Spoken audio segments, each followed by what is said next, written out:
Merci Seigneur pour ces grands saluts et merci pour ta rédemption. Merci encore une fois pour ta volonté de nous voir en ces lieux. Merci Seigneur pour mon frère et ma soeur. Je prie pour ceux qui sont en route aussi et ceux qui vont nous suivre après ou de loin ou qui nous suivent de loin. Que tes bienfaits Seigneur soient au milieu de nous. Nous t'adorons et t'exaltons au nom de Jésus-Christ. Que quelqu'un m'aide à faire ces confessions ou ces déclarations avant d'entendre la parole de Dieu ce soir. Père, je te suis reconnaissant de ce que tu m'as jugé digne de me confier ta parole. Je suis né par ta parole. Je vis par ta parole. Au-dessus des circonstances et de toute autre situation. Je sais, Seigneur, que je gagne toujours. Je réussis toujours. Et je prospère toujours. Selon ce que dit ta parole. Dans le nom puissant de Jésus. Est-ce qu'on peut pousser des cris de joie au Seigneur? Et acclame le Seigneur. Gloire à Jésus. Merci beaucoup. Veuillez vous asseoir. Merci beaucoup. Merci. Saluez votre frère, celui qui est à côté de vous. Comme ça, on commence le message ce soir. Puis nous allons partager 2-3 trucs. J'espère qu'on va avoir le temps de prier. Et aujourd'hui, je vais y tenir. Il faut qu'on prie un tout petit peu. Nous parlons de phronesis et la prière. Nous avons dit que phronesis, c'est la compréhension active qui pose des actes et qui nous cause à le faire tout en suggérant des lignes d'action en Christ. Les suggestions de phronesis sont en Christ. Pas de nos familles, pas de nos sagesses humaines ou pas de nos sagesses familiaux. Cette sagesse-là ne suggère que des choses qui viennent de Christ. Et comment est-ce qu'elle est faite? Elle nous établit par cette sagesse-là ou cette compréhension dans la réalité de vie en Christ. Nous y établir. C'est là qu'il y a notre place, dans la réalité de vie en Christ. Pas dans les choses que nous vivons tous les jours ou les choses que nous connaissons au quotidien. Mais il y a une réalité de vie qui est en Christ. Et c'est là que cette sagesse nous établit. Alors, comment est-ce qu'elle fait pour nous établir? Nous avons dit, premièrement, c'est en nous apportant les suggestions détaillées de cette vie. Nous ne connaissons pas cette vie, mais cette sagesse, elle nous apporte les suggestions détaillées de cette vie-là. Deuxièmement, ce qu'elle fait, c'est qu'elle nous octroie les affirmations qui boostent nos déclarations. La vie chrétienne est une vie qui est strictement centrée sur la déclaration, sur le parler, sur le dire quelque chose. Et les suggestions que ce que nous disons doivent provenir des suggestions que nous recevons du Saint-Esprit ou de la connaissance ou de la sagesse de Dieu. Et troisièmement, nous avons dit que cette sagesse ou cette compréhension, elle nous ramène à la conscience de sa présence et de sa fusion. La conscience de la présence de Dieu dans nos vies et de la fusion. C'est comme ça que j'ai dit dimanche passé. Parce que choisir, c'est aussi renoncer. Qu'est-ce qui t'empêche de choisir la fusion avec le Saint-Esprit et renoncer au fait de vivre dans l'ignorance de sa présence ou dans l'inconstance de sa présence? Renonce à vivre sans Dieu et accepte de vivre consciemment avec le Seigneur. Je parle à quelqu'un jusque-là? Je crois que vos amens seraient un peu plus grands. Renonce à vivre seul. Accepte de vivre avec le Seigneur. Dieu veut parler par ta bouche. Il veut voir avec tes yeux. Il veut toucher avec les mains. Ça, c'est ça l'homme en Christ. Ça, l'homme en Christ. Et comme nous avons dit aussi, je viens de dire tout à l'heure, tout ce que nous disons ici nous pointe à l'homme en Christ. Et nous avons ouvert une brèche, nous sommes en train de vouloir décrire cet homme en Christ là. Nous avons dit cet homme en Christ, il est saint, il est juste, il est glorieux. Une telle personne ne peut pas être possédée, une telle personne ne peut pas être maudite. Il est impossible qu'un chrétien ou qu'un croyant soit maudit. Parce que cette personne est née de nouveau, elle est née de Dieu. C'est une autre substance qui est en marche. C'est une autre vie qui fonctionne. Et cette personne ne peut pas être maudite. Il n'est pas possible. Aide-moi à dire à quelqu'un, c'est pas possible. C'est pas possible. Pas possible. Et vous voyez, avec tout ce que nous sommes en train de dire, il s'avère que la compréhension de cet homme en Christ devient importante ou cruciale dans la vie de quelqu'un. Tu dois connaître qui est l'homme en Christ. Et si tu connais l'homme en Christ, tu auras une vie mieux. Je ne sais pas, moi j'ai cette truc-là de conscience de l'homme en Christ depuis longtemps. Je ne panique pas. J'aime bien parvenir à certains aspects qui sont de Christ. Et c'est rare que vous me trouvez que je suis inquiet parce que je sais ce que Dieu a fait pour moi. Je me dicte la conscience de cet homme en Christ-là. Je ne suis pas encore là. Comme Paul disait, je ne suis pas encore arrivé. Mais oubliant les choses passées, je suis en train de focaliser sur l'idéal qui est en Christ. Et j'aimerais que tu fasses la même chose. Essaie de te forcer à vivre cet homme en Christ-là, parce que c'est ce que tu es en réalité. Donc je disais, la compréhension de cet homme en Christ devient importante. C'est comme ça que, premièrement, nous avons dit que c'est la compréhension de cet homme en Christ-là, ou la connaissance de cet homme en Christ-là, qui apporte l'assurance qui soutient notre conscience de la foi. Tu es sûr de ce que tu crois parce que tu connais cet homme en Christ-là. Et elle le fait bien, nous en avons parlé. Elle le fait bien lorsqu'elle te dicte la stabilité de vie par la compréhension de Dieu. Tu deviens plus stable de la manière dont tu connais Dieu. Qu'est-ce qu'il peut faire, qu'est-ce qu'il ne peut pas faire. Et la compréhension de l'homme en Christ aussi se reflète dans la manière dont tu parles, dans la manière dont tu adores le Seigneur.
Tu peux recevoir un bon amen comme ça on reprend. Voilà. Je disais que cet homme en Christ là se reflète, ça se voit. Dans la manière dont tu parles, dans la manière dont tu adores. Quelqu'un qui connaît l'homme en Christ, quand il commence à adorer ici, vous êtes à côté de lui, vous allez sentir. Vous allez savoir. Et dans le quotidien, dans nos faire de tout le jour, la manière dont nous posons des actes tous les jours, ça se voit là-bas. On sait voir que cet homme a la conscience de l'homme en Christ ou pas.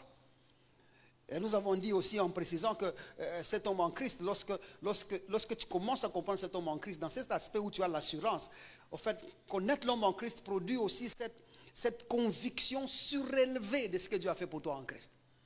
C'est sans doute, même si on te réveille le matin, tu sais exactement ce que Dieu a fait pour toi. Tu ne doutes pas, tu ne paniques pas. Ce que Dieu a fait pour toi en Christ est vrai et incontestable au nom de Jésus-Christ. Et même dans ta manière de vivre, tu commences à gérer ce qu'on appelle le pouvoir de penser, le pouvoir des mots, le pouvoir de ta présence. Par pouvoir de présence.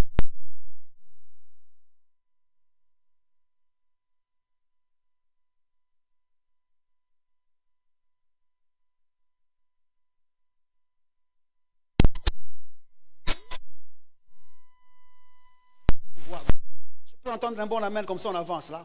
Tout ça, on a déjà dit ça. Deuxièmement, nous avons dit que la compréhension de cet homme en Christ bannit les craintes et les confusions primaires, tout en nous établissant dans l'amour de Dieu. Je parle bien d'être établi dans l'amour de Dieu. Plusieurs personnes ne sont pas établies dans l'amour de Dieu. Et on sait voir dans la manière dont ils vivent. Va voir quand ils ont des problèmes. Va voir quand ils sont dans les difficultés. Ils ne sont pas établis dans l'amour de Dieu. Il faut être établi dans l'amour de Dieu. Quelqu'un me comprend jusque-là? Va le voir. Quelqu'un qui n'est pas établi dans l'amour de Dieu, dès qu'il est dans les difficultés, des problèmes, allez lui poser seulement une question. Comment ça va ces derniers temps? Oh Seigneur, mon frère, je ne sais pas. Je ne sais pas si c'est le péché de mon frère, si c'est le péché de mon oncle. Que Dieu me dise, si mon grand-père avait fait quelque chose de mal, que je demande pardon à sa place. Si quelqu'un professe des choses comme ça, vous savez déjà voir que cet homme n'est pas établi dans l'amour de Dieu. Quand tu es établi dans l'amour de Dieu, tu es en dehors des craintes primaires. Tu connais que le péché, c'est un problème résolu en Christ. Tu sais que les démons et les sorciers ont été vaincus à la croix une fois pour toutes. Tu ne crains pas le ténèbre. La nuit, ce n'est pas le ténèbre. Vous êtes avec moi jusque-là?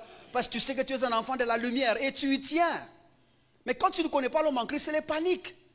Allez entendre même les chansons qui se chantent ici, chez nous, ici, toutes les chansons ici de nos musiciens, soi-disant chrétiens là. En fait, ils se disent musiciens chrétiens, mais ils n'ont aucun texte chrétien. Rien de Jésus dans leurs chansons. Et vous savez les détecter, vous savez les dépicter. Rien de Jésus dans leurs chansons. Vous savez voir la personne commence elle-même, non, tu occupes une place importante dans mon cœur. Et puis deuxième couplet, Jésus, je te cherche. Elle-même, hein? Et tu sais voir que cette personne, ce qu'on chante là n'a rien de chrétien au fait. Chanson chrétienne, c'est une mélodie douce où quelqu'un pleure. Tu es où, Seigneur? Pourquoi tu m'as abandonné? Les cantiques de l'agneau sont des cantiques qui implorent le sang de Jésus, la purification, la sanctification, tout ce qu'il y a autour de ça. Nous ne chantons pas le cantique de l'agneau. Nous chantons des cantiques à la gloire de l'agneau. C'est différent. C'est avec moi jusque-là? Nous chantons des cantiques nouveaux de l'homme en Christ. Glorifié, sanctifié, purifié, en majestueux, assis à la droite du Père. C'est les cantiques que nous chantons. Et j'aimerais que, bon, les musiciens d'ici connaissent parce qu'on les a déjà enseigné ce genre de trucs. Et ça, c'est les cantiques qui tournent autour de la personne de Christ, sa victoire et l'œuvre accomplie. C'est que l'homme en Christ chante et non des cantiques des gens qui pleurnichent tout le temps. Et vous savez voir dans leur chant que ces gens ne sont pas établis dans l'amour de Dieu. Quand tu es établi dans l'amour de Dieu, tu traverses beaucoup de choses et tu es dans l'assurance de ce que Dieu a fait pour toi. Quelqu'un me comprend jusque-là? Troisièmement, c'est ce que nous sommes en train de parler ces derniers temps, c'est que la compréhension de l'homme en Christ transporte nos déclarations en affirmations divinement fondées.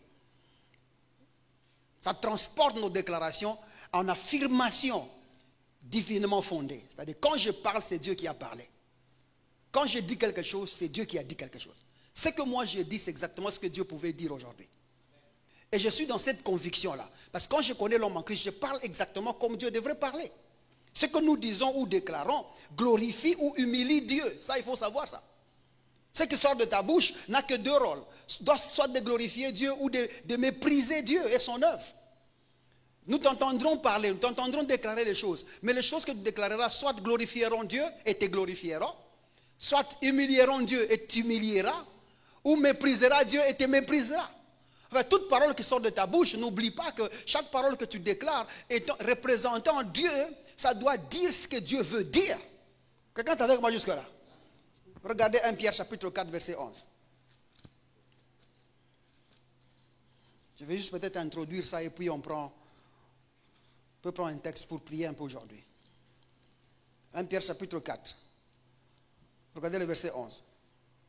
Il dit, si quelqu'un parle, si quelqu'un fait quoi? Parle.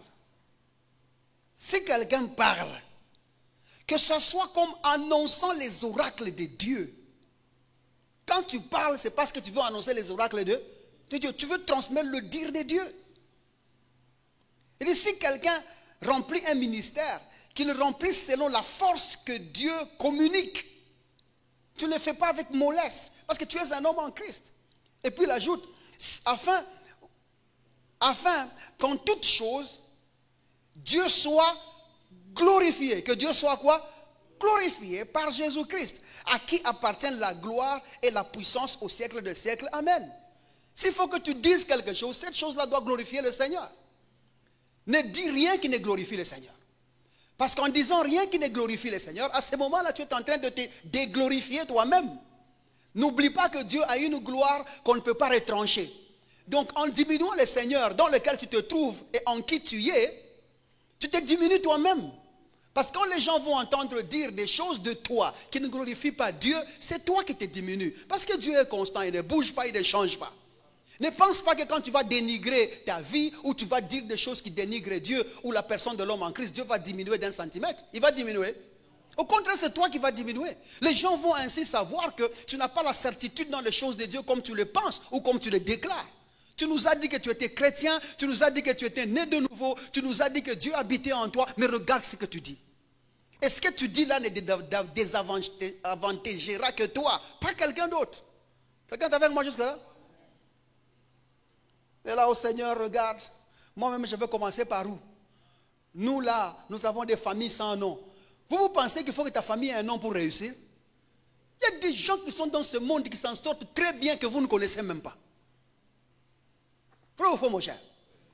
Il y a des gens qui s'en sortent très bien. Et puis, il ne faut pas mesurer, il ne faut pas réduire ce que Dieu a fait pour l'homme en Christ là. Il ne faut pas le réduire aux situations présentes de la vie. L'homme en Christ ne se résume pas au boire et manger. La Bible dit le royaume des cieux, ce n'est pas le boire et manger, mais c'est la joie dans le Saint-Esprit. Du moment que tu es rempli du Saint-Esprit tous les jours et tu es affermi dans ce que Dieu a fait pour toi en Christ, tu es déjà bien. Il ne faut pas croire que parce que je suis en Dieu, je dois avoir un véhicule. Parce que je suis en Dieu, je dois avoir une maison. Parce que je suis en Dieu, je dois avoir un mari. Parce que ce sont des choses des hommes. Je ne sais pas si nous comprenons jusque-là. Vous voyez que certaines des inquiétudes que vous amenez à l'église sont vos inquiétudes qui n'ont rien à voir avec Dieu. Et vous restez dans ces inquiétudes-là parce que vous refusez de comprendre l'homme en Christ. Tu n'es pas venu à l'église pourquoi? Là où j'habite, c'est loin. La façon de venir là, c'est loin. Vous avez vu Jésus a pris les transports quel jour?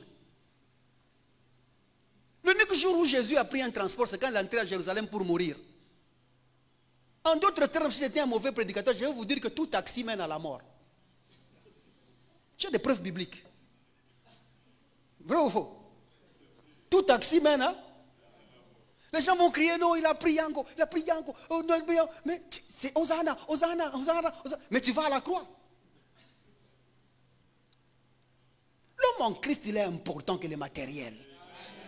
L'homme en Christ, il est important que les biens de ce monde. La vie est d'abord spirituelle avant d'être charnelle. Si on te frappe là-bas, on te frappera ici. Gagne là, tu gagneras ici. Quelqu'un me comprend jusque-là? Et n'oublie pas, nous ne sommes pas de ce monde. Nous avons nos principes, nous avons nos lois, nous avons nos règles, nous avons nos disciplines, nous avons notre manière de vie. Contente-toi de cet homme-là. Parce que cet homme-là, Dieu l'a cherché pendant des années et des années. Dieu a demandé, vous avez lu la Bible, je cherche quelqu'un, je cherche quelqu'un, je cherche quelqu'un, cherchez-moi quelqu'un. C'est quelqu'un-là qu'on cherchait là, on l'a trouvé en Jésus-Christ. Et c'est toi et moi, nous sommes cet homme en Christ là. Quelqu'un me comprend jusque-là? Prenons quand même un texte là. Jérémie chapitre 5. Je vais regarder en même temps le temps, je ne sais pas faire un pas de plus. Jérémie chapitre 5. Prenons un exemple de cet homme qu'on recherchait ici prophétiquement. Verset 1er. Il dit, parcourez les rues de Jérusalem. C'est le prophète là qui demande, parcourez les rues de Jérusalem. Il dit, regardez, informez-vous, cherchez dans les places. S'il s'y trouve un homme, s'il s'y trouve qui? Un homme. S'il y a un qui pratique la justice. Cet homme qu'on cherche qui pratiquait la justice, on ne l'a pas trouvé. Mais on l'a trouvé seulement dans l'homme en Christ. Quelqu'un est avec moi jusque-là? C'est nous qui pratiquons la justice. Parce que celui qui est né de Dieu ne pêche pas. Il pratique la justice. Nous sommes cet homme-là qu'on le cherchait. Les gens ont parcouru Jérusalem, ils ont parcouru l'Afrique, ils ont parcouru le monde, ils ont parcouru le Congo, ils ont parcouru partout, ils ne l'ont pas trouvé. Jusqu'à ce que Jésus meure et ressuscite. C'est comme ça qu'on a trouvé cet homme-là. Ils disent un homme qui pratique la justice. Et dit qui s'attache à la vérité. Qui d'autre s'attache à la vérité? Les autres avaient des cœurs qui étaient constamment vers le mal. L'homme animal là, son cœur qui est constamment vers le mal. Il ne pratique que les mauvaises choses. D'ailleurs, même les prophètes disaient, le cœur de l'homme est tortueux par-dessus tout. Qui peut le connaître? Ce n'est pas Dieu qui a dit, c'est les prophètes. Vous êtes avec moi jusque-là? Parce que Dieu connaissait le cœur de l'homme. C'est comme ça qu'il a donné la dose qu'il convenait. Il ne faut pas dire non, même Dieu lui-même ne connaît pas le cœur de l'homme, frère. Ouais, ça c'est l'ignorance des Écritures. C'est le prophète qui a dit ça. Vous êtes avec moi jusque-là? Cet homme-là, cet homme avant, cet homme ancien ne s'attachait pas à la vérité. Il était tout le temps détourné, il était tout le temps dans le mal.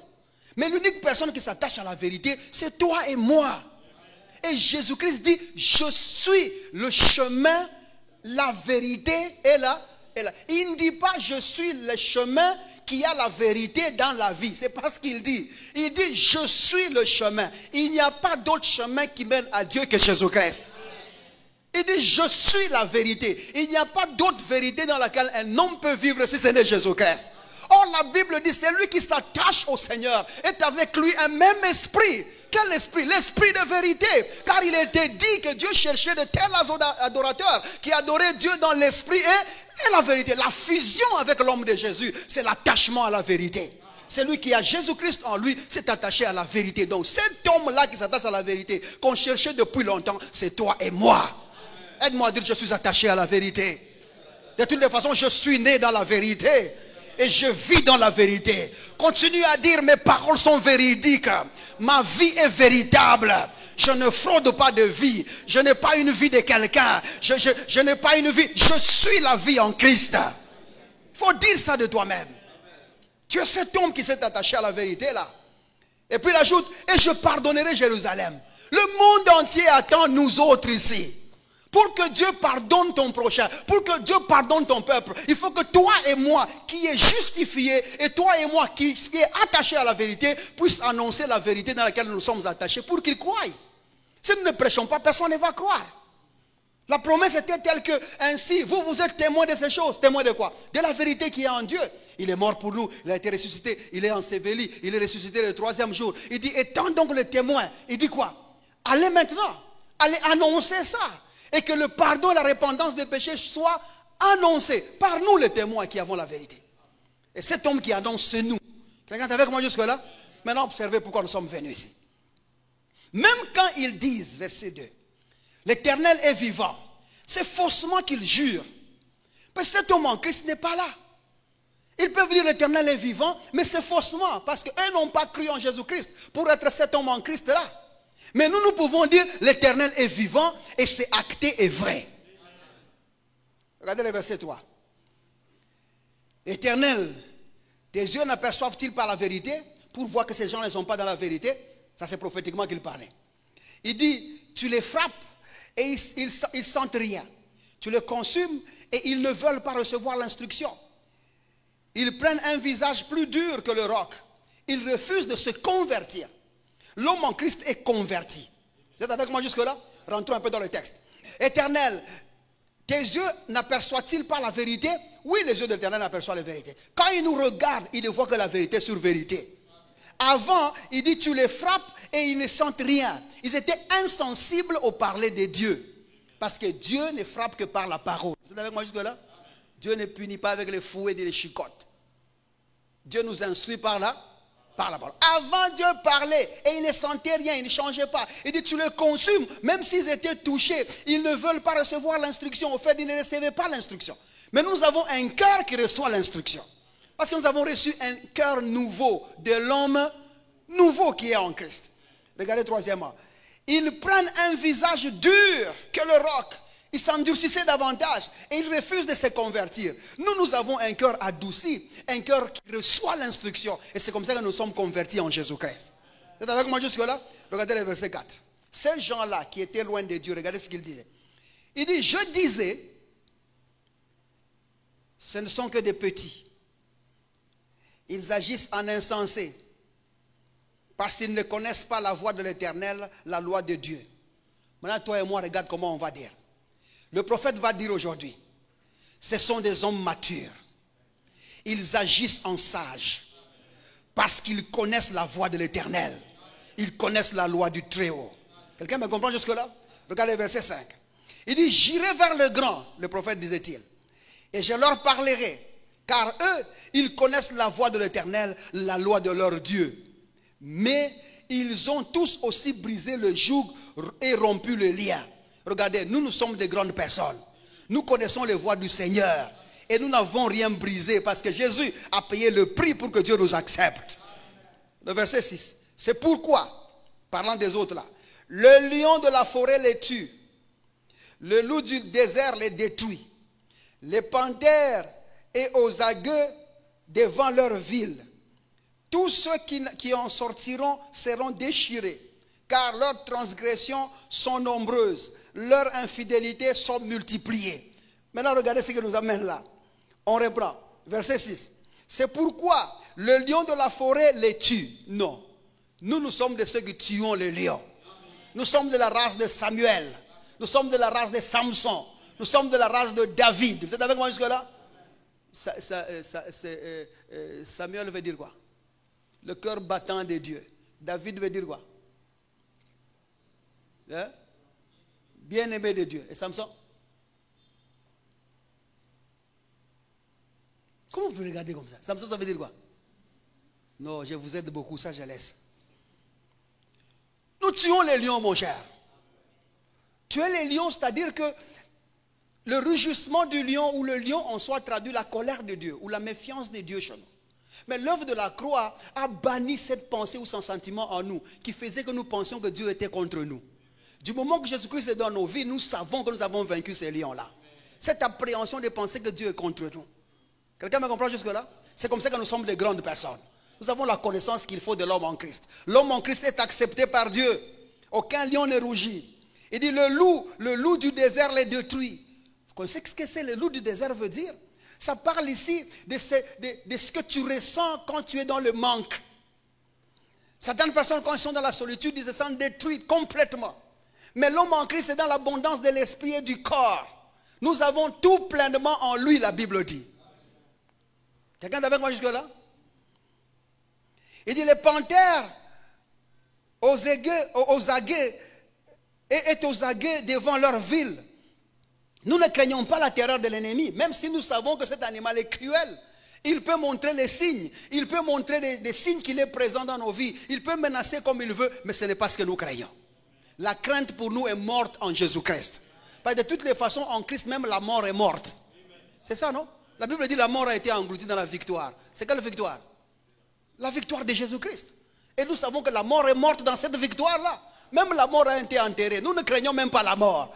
Il n'y a pas de terreur de l'ennemi que nous craignons. Regarde, quand les chats crient dans ta maison, ça ne veut pas dire que les sorciers sont là. Chaque fois que les chats chantent chez toi, disent qu'ils veulent s'accoupler. Point, trait. Ces chats cherchent sa femme. Si tu connais où il se trouve, sors dehors, tiens ces chats, amène-le chez les voisins, il y a une chatte. Et tu auras fini le problème. Quelqu'un me comprend jusque-là?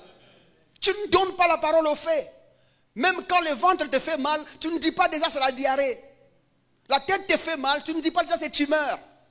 Parce que nous ne craignons rien. La Bible dit ne craignez point. Nous ne craignons rien. Vous vous imaginez, l'homme en Christ, il lui est demandé de ne rien craindre, même Dieu. Je répète, l'homme en Christ, il lui est demandé de ne rien craindre, même Dieu. Si déjà je ne crains pas Dieu, comment ne pas... Qui peut terroriser ma vie? Personne. Donc le sorcier peut faire ce qu'il peut faire. Je ne le crains pas au nom de Jésus-Christ. Une fois là, je me rappelle, nous venons de commencer Maître Church. Un monsieur là est venu, très élancé là. Il vient, il était tout noir. Je me rappelle de son teint. Avec des lunettes là, comme s'il avait perdu les yeux il y a longtemps. Il était là derrière. Nous avions commencé à prier, nous prions. Et puis je vois l'un de mes fils là vient me suivre et me dit aux oreilles, Père, j'étais là derrière. Ces messieurs-là, je ne les sens pas bien. Je lui dis, je l'ai déjà vu. Et puis il me regarde. Mon propre fils, dans la foi, me regarde. Il me dit, mais tu l'as déjà vu. Pourquoi est-ce que tu ne fais rien? Juste quand je me tenais encore pour le regarder, parce que les frères étaient là. Je le regarde, je vois bien qu'il sort un petit truc rouge de la poche. Il commence à se tourner à la main. Et l'autre aussi, pendant que je le regarde, lui aussi le regarde. Il dit, Abimisi, Abimisi, il a sorti, il a sorti. C'est parlait en lingala à l'époque. Il dit, il a sorti, il a sorti. J'ai dit, bon, mais là, s'il sort, ça fait quoi? Laisse-le. Laisse-le. Vous savez comment les missionnaires ont converti nos arrière-grands-pères? Ils ont trouvé dans leur place d'adoration des idoles. Ils ont cru le Seigneur dans leur shrine, dans leur lieu des idoles. Vous êtes avec moi jusque-là? Même le fil qu'il tient à la main là, c'est mon père qui a créé. Si je ne crains pas d'ailleurs celui qui a créé ça, comment le craindrais-je? Vous savez quoi? Parce que quand j'ai compris qu'il commençait à faire ce qu'il faisait là, je lui dis, écoute, quitte ici, va de l'autre côté, dis aussi à l'autre, allons derrière. Allons le suivre. Et je marchais dans l'autre sens. Je les trouve déjà, ils se sont déjà communiqués déjà il y a longtemps. Ils ont très peur. Ils sont en train de prier la prière de peur. Vous connaissez la prière de peur? Quand vous connaissez que les dangers se trouvent là, là c'est les muscles. C'est les muscles. J'arrive là-bas, je lui dis, frère, je t'ai déjà vu. Il me regarde. Je dis, je t'ai déjà vu. Soit tu reçois le Seigneur aujourd'hui et tu abandonnes ce que tu as. Ou soit moi, j'ai dit ce qui va t'arriver. Regardez, très élancé. Et il va à genoux tout. Et je veux recevoir le Seigneur. Je suis fatigué. Il est fatigué, mais il est venu tester sa fatigue dans l'église. Mais il a choisi la mauvaise église. Vous êtes avec moi jusque-là? Ce n'est pas ce qu'il faisait qui nous a empêchés de continuer de prêcher. Ce n'est pas ce qu'il faisait qui nous a empêchés de continuer d'annoncer l'évangile ou de prier. Parce que quand nous savons qui nous sommes, nous gagnons toujours. Toujours. Et ce n'est pas ce qu'ils font qui va nous terroriser en quoi que ce soit. Il dit, tous ceux qui en sortiront seront déchirés. Tous ceux qui en sortiront seront déchirés. Regardez bien aimé. Nous sommes sortis de là. Personne ne sortait de la mort vivant. Personne ne sortait du péché vivant. Mais nous, Jésus est entré là. Nous l'avons vu être déchiré de corps, d'esprit. Il était déchiré par les chicottes qu'on le mettait. Parce que papa, vous voyez, je vous avais expliqué l'autre fois, le fouet qu'on frappait Jésus là, quand on le frappe, on le sort comme ça. Ça sort avec sa chair. Parce que ce fouet là, à la fin là, au bout là, c'était des os. Vous voyez, les ossements, les os. Donc quand ça entre là, en sortant, celui-ci est entré dans cette position, l'autre est entré dans l'autre position. Quand on tire comme ça, la chair sort avec lui. Jésus n'a pas connu des choses faciles.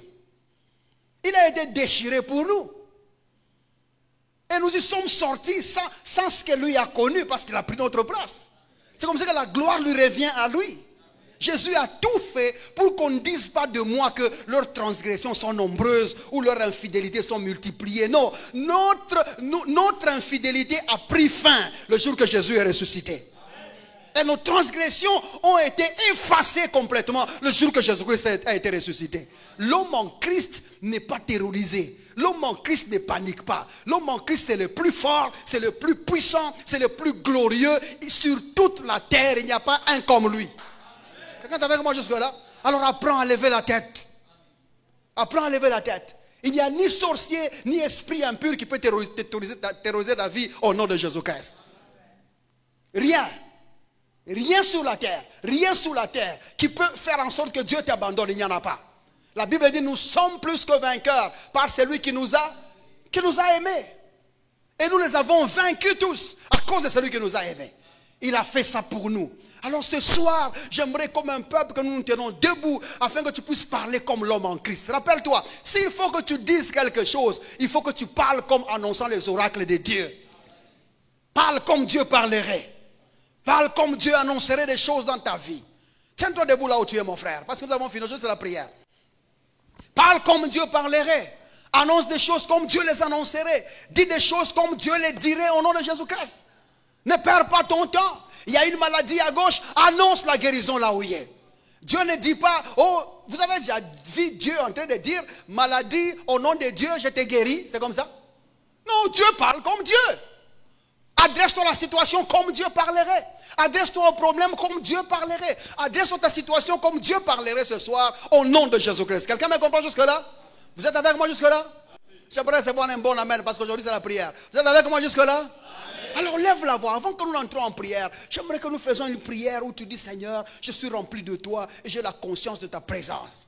Énonce ça dans ta vie. Déclare ça dans ta vie. Je suis rempli de toi et j'ai la conscience de ta. Accepte la conscience de la présence de Dieu. J'aimerais que les gens parlent dans l'esprit, que les gens parlent en langue, soient remplis du Saint-Esprit là où tu es. Parce que nous voulons faire des prières d'autorité, nous avons encore 5 minutes pour le faire. Et nous voulons bien faire ça ce soir et aider quelqu'un au milieu de nous afin que ce qui terrorise sa vie là puisse prendre fin au nom de Jésus-Christ.